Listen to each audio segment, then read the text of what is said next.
अब आइए हमको बताएं कि आदमी मर गया, क्या होता है मरने के बाद, यह भी जरूरी है। मैं आपको इसमें समझा दूं, मैं पहले ही बोलना चाहता था, मेरा बहुत ही अल्प ज्ञान है इसमें। मेरे पास जो कुछ भी है वह महात्माओं के, सिद्ध लोगों के साहित्य को पढ़ने के बाद ही है। इसमें सबसे प्रमुख योगदान गुरुदेव आचार्य पंडित श्री राम शर्मा का है। वो योगी थे, तपस्वी थे, साधक थे और भविष्य दृष्टा भी थे। इसलिए जो कुछ भी मैं बोल रहा हूं उसमें एक कपोल कल्पना नहीं है, एक आधारहीन बात नहीं है, तथ्य है। तो पहले तो मैं आभार प्रकट करूं हमारे गुरुदेव आचार्य पंडित श्री राम शर्मा जी का, जिन्होंने लोकहित के लिए यह ज्ञान आप सबको, हम सबको प्रेषित किया है। तो मैं मरणोपरांत जीव की गति पर शीर्षक पर कुछ कहने जा रहा हूं। इस संसार में यह जीव जिस जिस योनि में जन्म लेता है उसी उसी में आनंद मान लेता है। ये भी देखिए कितनी बड़ी बात है। कीड़े मकोड़े में भी जन्म लिया तो वो विष्ठा में ही खुश है, मनुष्य में जन्म लिया तो मनुष्य में खुश है, जानवर में ले लिया तो जानवर में ही खुश है। यानी जहां भी जन्म लिया है उसी में उसको कल्पना नहीं होती कि मनुष्य भी ऐसा होता है और ऐसा होता है। जो जहां जिस यौन में अपने कर्म फल के अनुसार जन्म लिया उसी में आनंद मनाने लगता है और उससे छूटना भी नहीं चाहता। उधो मन माने की बात, दाग छोहाड़ा छाड़ अमृत पर, विष कीड़ा विष खा, उधो मन माने की बात। तो जहां जिसने जन्म लिया उसी में उसको आनंद है। तो जिस योनि में जन्म लिया उसी में आनंद, और उससे फिर अलग हटने की बात नहीं सोचता। कर्मवश नारकीय योनियों में जन्म लेने पर भी वहां के विष्ठा आदि भोगों में ही सुख मानने के कारण उसे भी जीव छोड़ना नहीं चाहता। यह मूर्ख अपने शरीर, स्त्री, पुत्र, गृह, पशुधन, बंधु बांधवों में अत्यंत आसक्त होकर उसके संबंध में नाना प्रकार की कल्पना करता हुआ, मनोरथ करता हुआ अपने को बड़ा भाग्यशाली समझता है। जहां तहां से भयंकर हिंसा वृत्ति के द्वारा धन चोरी से, डाका से, झूठ बोल करके, असत्य का सहारा लेकर के और संचय करता है धन का। और यह ऐसे लोगों का पोषण करता है जिनके पोषण से नरक में जाता है। रत्नाकर की बात आपने सुना होगा कि जब नारद जी पहुंचे और उसके बाद रत्नाकर डाकू का कार्य करता था, उसने कहा कि मैं तुमको मार करके तुम्हारे पास जो भी है छीन लूंगा।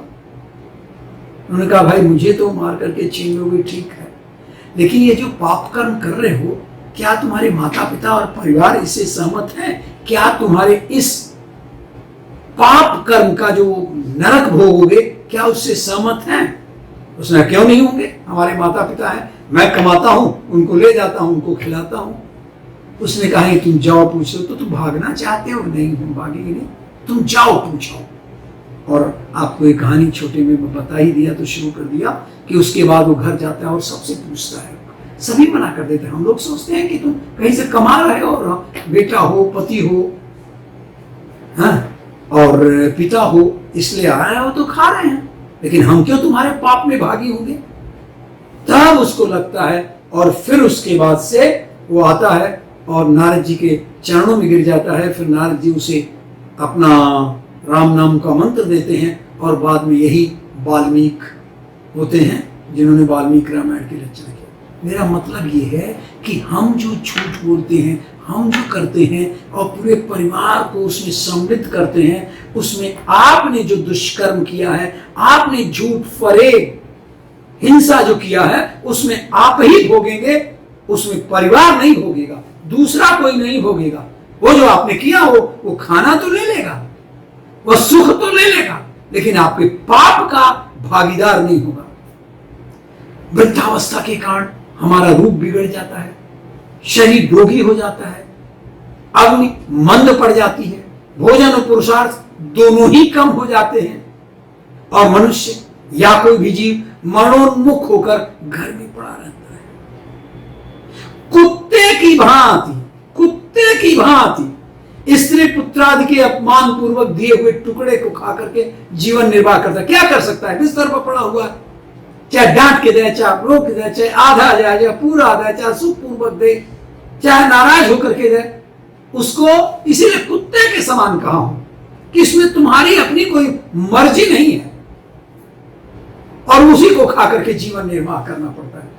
और जब मृत्यु का समय आता है, निकट आता है, तो वायु के उत्क्रमण से उसकी पुतलियां चढ़ जाती हैं, श्वास प्रश्वास की नलिकाएं कफ से रुक जाती हैं। सामान्यतः यही होता है कि जब बुढ़ापा होता है तो बुढ़ापा में, बाकी किसी भी टाइम वो कफ बढ़ सकता है, कोई भी टाइम कारण हो सकता है मरने का, लेकिन बुढ़ापे की अवस्था अगर बता दे रहा हूं तो कफ से कफ बढ़ जाता है। मैंने तो कितनी घटनाएं ये देखी हैं वृद्धावस्था में कि लोगों को कफ खूब बढ़ जाता है और वही कफ होता है कि जो मरने के पहले लोग सांस नहीं ले पाते बल्कि गले से आवाज आती है, वो यही कारण है, कफ बढ़ गया तो खर्र खर्र की आवाज आती है और लोग कहते हैं उल्टी सांस चल रही है, बात वही कफ है।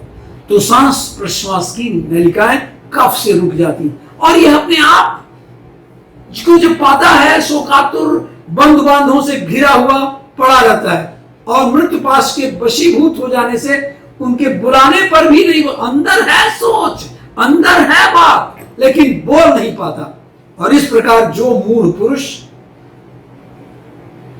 मूढ़ नारी इंद्रियों को न जीतकर निरंतर कुटुंब पोषण में ही या स्वसुख में लगा रहता है, वह रोते हुए स्वजनों के बीच अत्यंत वेदना से अचेत होकर मृत्यु को प्राप्त हो जाता है। इस अवसर पर उसे लेने के लिए अति भयंकर और रोष युक्त नेत्रों वाले जो यमदूत आ जाए, यह कल्पना नहीं, मैं इसीलिए बात आगे बढ़ा रहा हूं, तो कल्पना नहीं। आप जो नहीं जानते हैं, आप जो नहीं देख पाते हैं, वो कल्पना मत करिएगा। आपकी सोच इतनी पुष्ट है ही नहीं है। आप तो तारे रहते हुए भी दिन में तारे नहीं देख पाते। तारे रहते हैं ना दिन में, कहां देख पाते? वो आपकी आंखों की सामर्थ्य नहीं रहती कि उतने उस प्रकाश में आप देख सकें। ये बड़ा अद्भुत जीवन लीला है और आप इसमें अपना दिमाग लगाइए, व्यर्थ के तर्क लगाइए, यह उपयुक्त नहीं है। तो भयंकर रोष युक्त वाले नेत्रों वाले जो यमदूत आते हैं, उन्हें देखकर यह भय के कारण मलमूत्र त्याग कर देता। अब आप कहेंगे मलमूत्र कहां, जब शरीर ही नहीं है, जब मनोयंत्र गया तो उसमें यही है उसका, वही है जो कारण शरीर जो है उसमें ही मलमूत्र उसी तरह से एक कल्पना होता है। जैसे आप सपने में रहते हैं और आप कहां सपने में कुछ आता है, लेकिन आप कभी कभी देखते होंगे कि आपको मलमूत्र त्यागने की स्थिति होती है, भाग रहे, कहां भागते हैं? यही सब स्थिति होती है और वह मलमूत्र का त्याग कर देता है। वे जमदूत उसे यातना देह में डाल देते हैं। सब वही जो मनोयंत्र को, जीव को उस समय अपने पापों को याद करके वो व्याकुल हो उठता है। अब शायद आप समझने की चेष्टा करिए कि आपका शरीर नहीं गया, लेकिन वो मनोयंत्र तो गया ना, जो कारण शरीर और सूक्ष्म शरीर गया ना। मैंने बताया ना कि सूक्ष्म शरीर और कारण शरीर मिलकर के मनोयंत्र का निर्माण करते हैं। तो ये मनोयंत्र गया, ये सूक्ष्म शरीर गया, ये सूक्ष्म शरीर की चेतना ही है।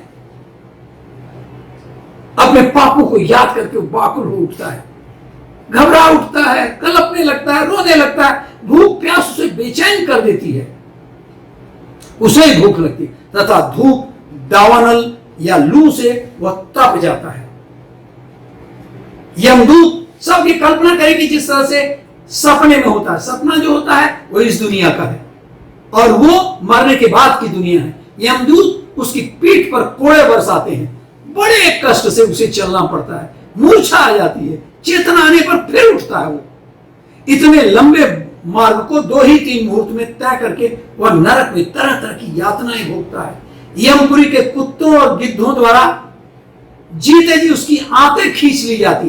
ये सब यातनाएं तथा इसी प्रकार का रौरव आदि नरकों की और भी यंत्रणाएं, स्त्री हो या पुरुष, उस जीव को, उस मनोयंत्र को पारस्परिक संसर्ग से होने वाले पाप के कारण भोगना ही पड़ता है।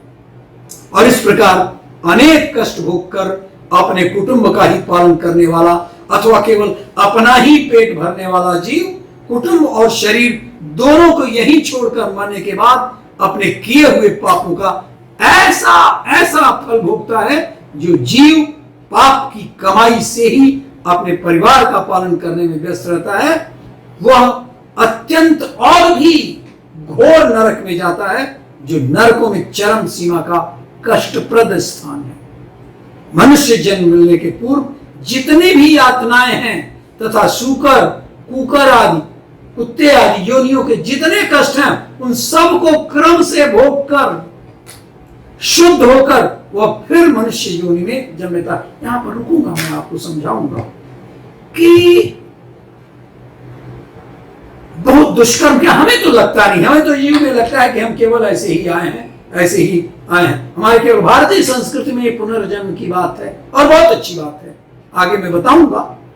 तो ये जो है, ये तमाम जो हम दुष्कर्म किए हैं और मनुष्य जाति में हमने जन्म ले लिया मनुष्य योनि में, लेकिन हमने दुष्कर्म जो किया तो हम नरक में जाकर के तमाम अलग अलग योनियों में हम जन्म लेते हैं। अब जैसा कर्मफल हो, जैसा हमारा प्रारब्ध हो, उसके अनुसार से या तो हम मनुष्य योनि में जन्म ले लें, या उससे भी हम मनुष्य योनि में भी अच्छे कुल वाले में जन्म लें, अच्छे संस्कार वाले में जन्म लें, या कुत्ते का जन्म लें, सूकर का जन्म लें, अन्य जानवरों का, कीड़े मकोड़े का जन्म लें। लेकिन एक बात जरूर है कि इन तमाम योनियों में जन्म लेने के बाद फिर से ईश्वर एक बार, कैसा भी बुरा कर्म हो, एक बार मनुष्य योनि में जन्म लेने के लिए फिर से भेज देता है।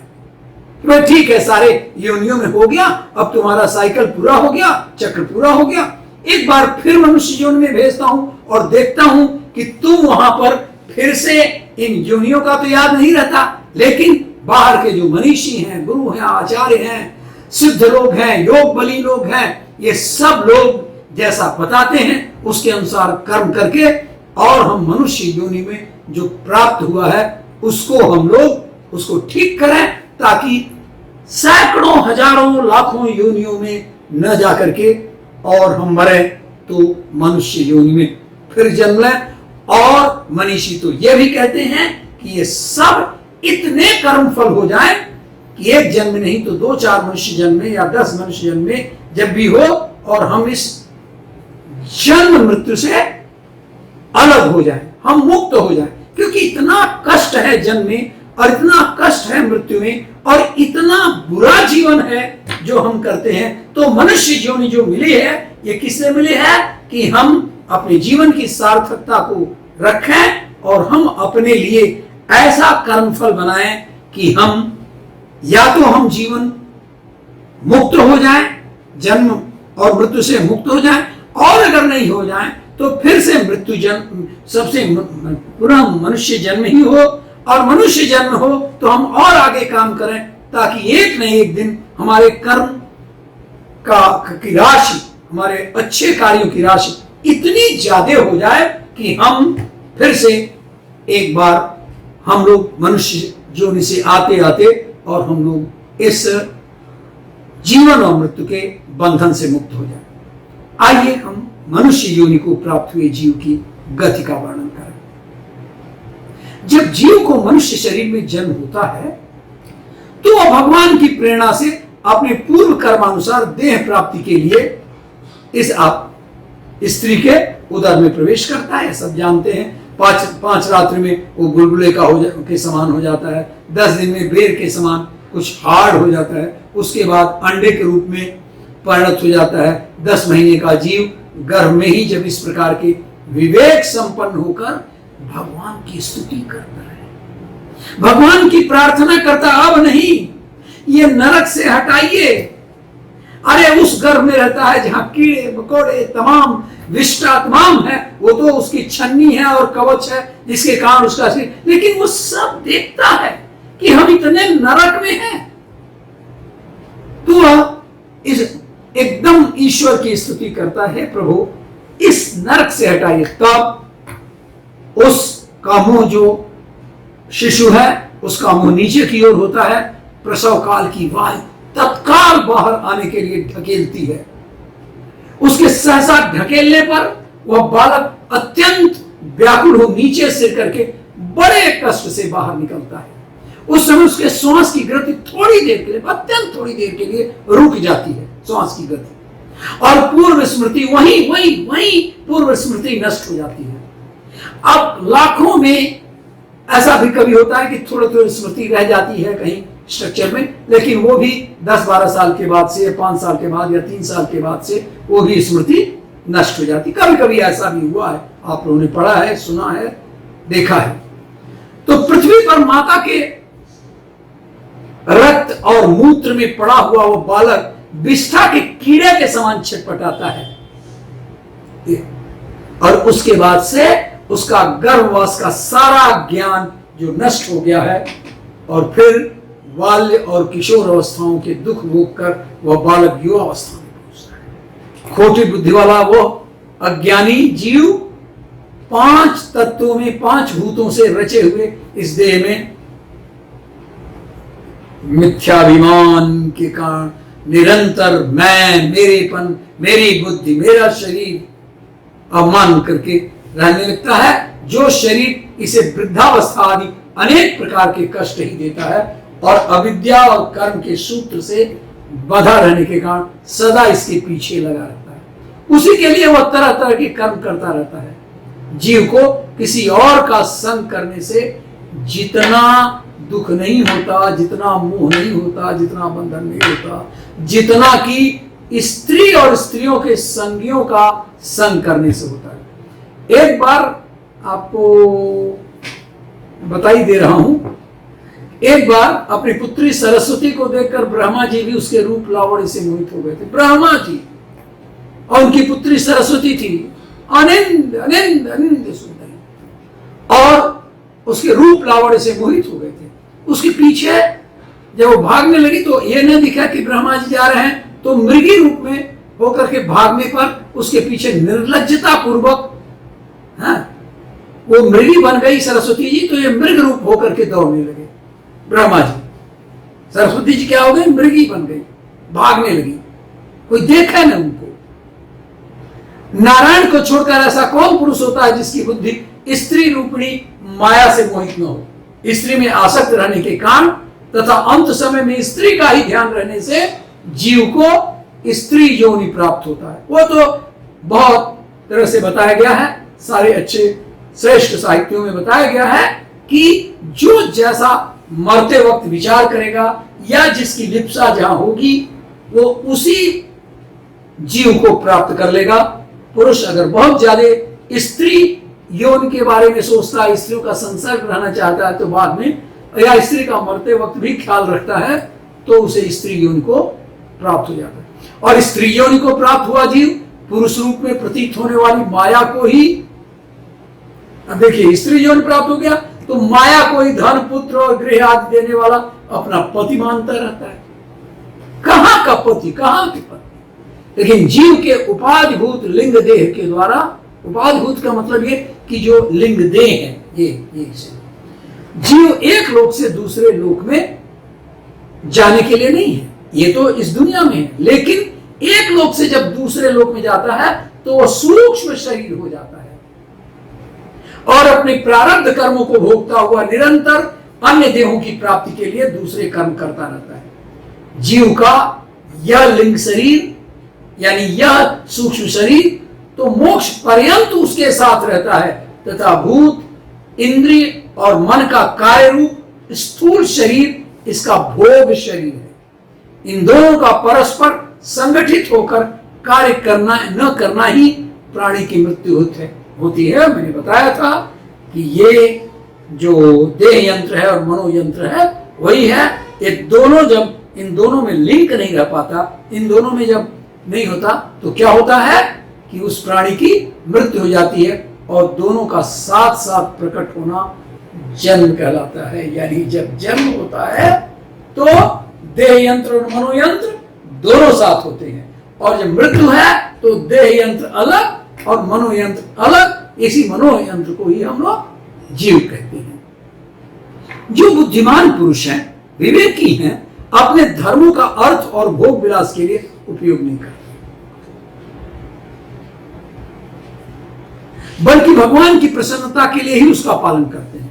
वे जन लोग, ऐसे लोग प्रशांत, शांतिचित, शुद्धचित, निवृत्त, धर्मपरायण, ममता रहित और अहंकार शून्य होते हैं और स्वधर्म पालन के रूप में सत्व गुण के द्वारा सर्वथा शुद्ध चित्त हो जाते हैं। आइए चलते हैं मरणोत्तर जीवन प्रकरण। हर दिन नया जन्म और हर रात नई मौत के रूप में नित्य अपने जीवनोद्देश्य के प्रति सोचने की आवश्यकता है। मृत्यु से जीवन का अंत नहीं होता। प्लीज ट्राई टू अंडरस्टैंड, मृत्यु से जीवन का अंत नहीं होता। यह विश्वास व्यक्ति को इसलिए जरूरी है कि आशावादी दृष्टिकोण बना रहे। वह व्यक्ति स्वयं को वर्तमान स्थिति से भी श्रेष्ठ स्थिति में पहुंच सके, वह आत्मिक प्रगति के पुरुषार्थ हेतु सक्रिय है। नहीं तो क्या होगा, वो समझता है कि मृत्यु हो गई, सब कुछ समाप्त हो गया। आज का कर्मफल आज नहीं मिलने के कारण लोग पाप कर्मों का दुखदायी फल मिलने की विधि व्यवस्था तक में संदेह करने लगते हैं। कितने लोग हैं ऐसे कहते हैं, क्या मतलब है,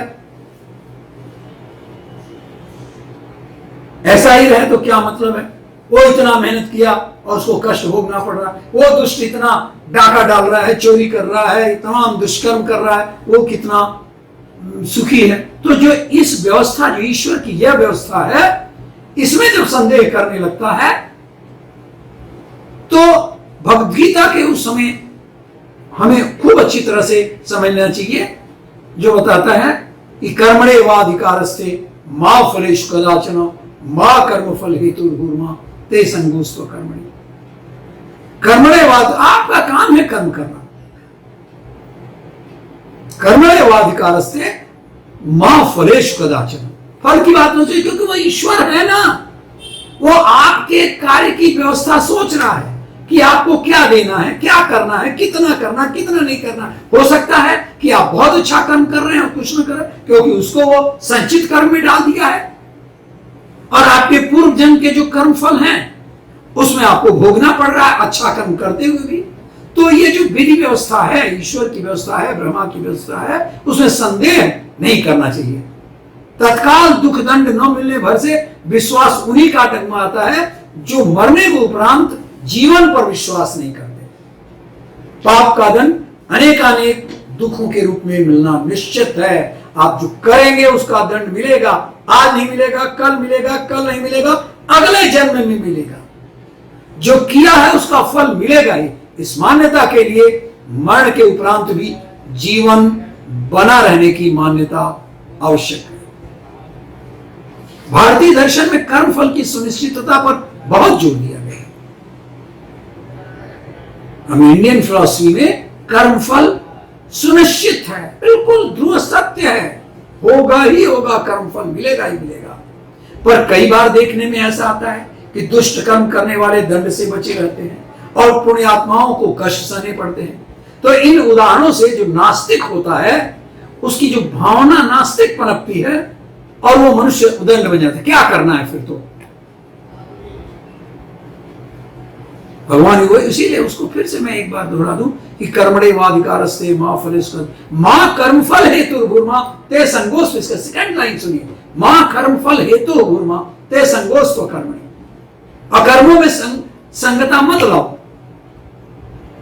मां कर्मफल हेतुर्भूर्मा, कर्मफल के तुम कारण हो ये भी मत मानो। कब आपने कर्मफल किया है, कब कर्म किया है और कब फल मिलेगा, ये बात आप अपने गणित और अपने मन मस्तिष्क के अनुसार, अपने बुद्धिमानी के अनुसार मत सोचिए। वही ईश्वर है जो सारी योजना बनाए हुए है, सारा चीज देख रहा है।